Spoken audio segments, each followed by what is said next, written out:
Why does it seem like the NBA media hates small market teams? It really does seem like to me that there's a conspiracy against smaller market teams in the NBA, league-wide. It's like they just don't want small market teams to succeed. And I'll explain to you exactly why I feel that way. I feel that way because it seems like anytime you get a player who develops into an all-star or a superstar from a small market team that drafted them, developed them, and now they are this absolute force to be reckoned with in the league.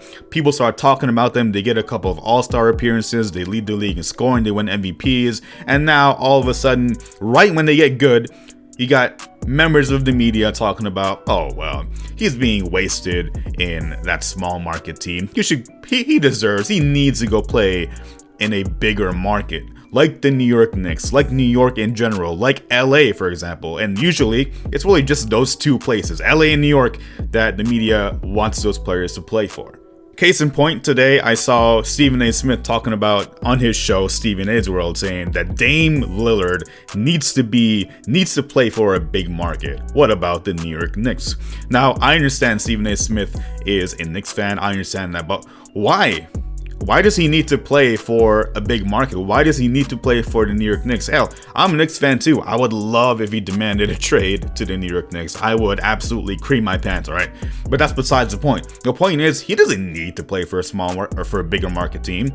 It's funny because the media has been pushing Damian Lillard to constantly leave the Portland Trailblazers pretty much since he got drafted. Since the day he got drafted, he's been nothing but a stud. Since day one, he's been nothing but a stud. And since day one, people have been talking about, man, imagine Damian Lillard in the bright lights of LA, how much more he would shine. Imagine him playing in the Big Apple, for the Nets, for the Knicks. Imagine he played for the Lakers, for the Clippers, for the Warriors. Imagine if he went to a different team and he's shown because he's in a bigger market. He doesn't need to play for a bigger market. Why? Because you want to see, because you, the media, wants to see big time players play for all the same cities, for all the same teams. That isn't fair. That's completely unfair to small market teams, owners, to fans of small market teams. If I live in New York, but if I am a fan of the Portland Trailblazers, I live in Oregon, okay? We drafted Dame Lillard. We stuck by him for years and years and years, and he wants to stay there. So why the hell is the media trying to constantly lure him and push him to the outside? He's been asked countless times, are you going to leave Portland? Are you going to leave Portland? When are you going to leave Portland? Do you not want to win a championship? He's like, listen, I would rather build something here. Okay, I would rather stick it out and build something here, even if it takes years and years and years to even reach the finals, to win a championship. I want to stick it out and stay where I am instead of jumping ship and going somewhere else. Now, I respect that. That's an old school type mentality. Okay, and I'm not knocking players who join different teams, okay? I'm not knocking players who join super teams because in my opinion, it's not LeBron's fault the super team era started. It's not KG, Paul Pierce, and Ray Allen's fault the super team era started. Hell, to me, it's not even KD's fault the super team era started. Now, I didn't like the Warriors myself, but since day one, I was never like, man, how dare KD make that move, make that decision for himself to form a super team? How dare he? No, he absolutely had that right. And it's not his fault. It's the media's fault. It's the media's fault for allowing super teams to exist. You want to know why? I'll tell you exactly why. Because the media is the one. Ever since LeBron James, in particular, came to the league, they were like, man, unless LeBron James wins a ring, his career is completely invalidated. He could win all the MVPs in the world. He could win scoring titles, defensive player of the years, regular season MVPs. It doesn't matter what he wins. If he doesn't win a championship, his career would have been a bust. And because of that pressure that the media mounts on these players, saying that LeBron isn't a winner, saying that KD isn't a winner, that's the exact reason why these players want to play or are pushed to playing for these ready-made championship teams. That's exactly why. So it's the media, it's media heads like Skip Bayless, like Stephen A. Smith, like Brian Windhorst, like all of these talking heads on ESPN, Fox News, Bleacher Report, Turner Sports, it doesn't matter what you call it. All of these talking heads who are always pushing these players to these big time teams, to these big time markets, and then once that happens, they are the very same people that call people like KD soft for joining and forming super teams. So on one hand, you got the media constantly complaining and whining and moaning that all these players want to form super teams, they want to play with each other. Pause. They want to play with each other on the same teams and just make the best teams possible. And then on the other hand, you got the same media members complaining that and clowning guys like Giannis and Dame for staying where they are, saying that they don't want to win a championship bad enough. No, you can't have it both ways. You either stick with one opinion, one stance, or the other stance. You cannot have it both ways. Don't be hypocrites about this. Not understanding that they're the reason why those players went there. Obviously, you can't make players. You can't force players to go there. But obviously, they feel the pressure. They know the pressure. They know the narrative that will be around their careers if they don't win championships. So it's the media's fault that super teams exist, because if that pressure did not exist, so let's say Michael Jordan in his first several seasons of his career where he had amazing stats, he won MVPs, Defensive Player of the Years, multiple scoring titles. What if back then people were talking about, man, well, Michael Jordan, imagine he played for the New York Knicks, imagine he joined up with Patrick Ewing or with Hakeem Olajuwon or with Charles Barkley in Philadelphia. Man, he definitely needs to leave his team, Chicago, which is not a small market, but it's a smaller market than New York. What if you left those teams, and what if you joined up with these superstars?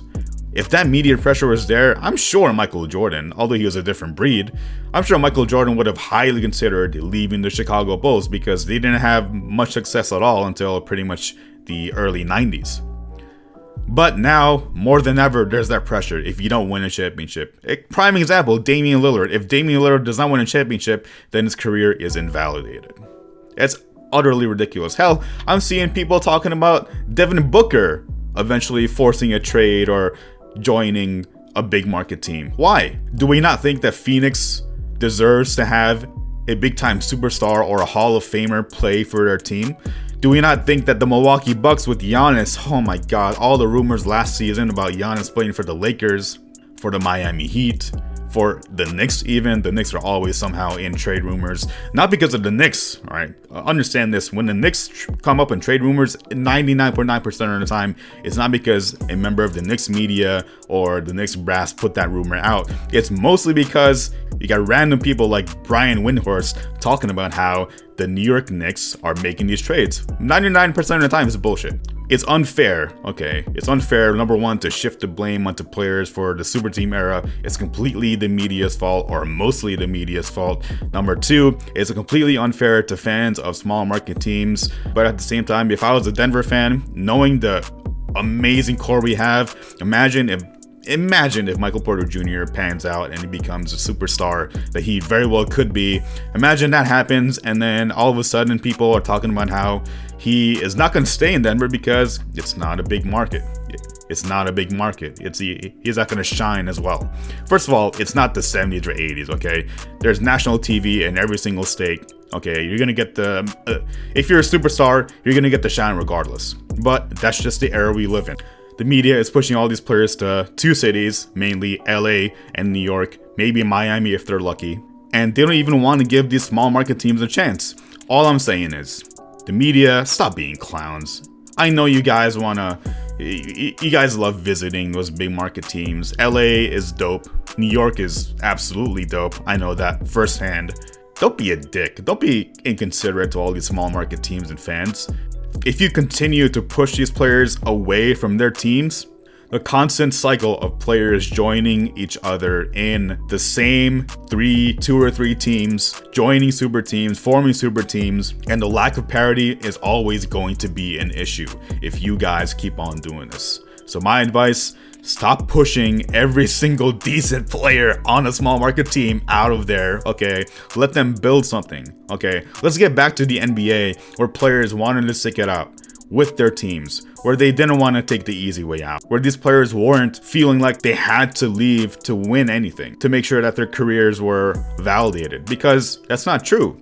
If Damian Lillard stays in Portland and he makes several all-star appearances, he wins MVPs, scoring titles, but he doesn't win a ring, I don't want the narrative to be he had a failed career. But that's just my take on everything. You might disagree, you might agree. Let me know in the comment section below. But I just had to vent a little bit, bro. I'm getting sick of all these media members talking about these weird ass, random ass trade scenarios with Devin Booker, with Julius Randle, with all these like different players, Zach LaVine. Like they don't want to see these small market teams succeed, and it kind of hurts, man. Cause just like I put myself in that position. If I was a fan of that small market team and I always saw that, I'd be pissed off. So let me know what you think in the comment section below. Do you agree, disagree? And let's have a debate on this. All right, guys, thanks for listening to my little 10-minute diatribe. I just had to vent a little bit, but appreciate you taking the time to listen to me. I thank you, and I'll see you in the next video. Peace out.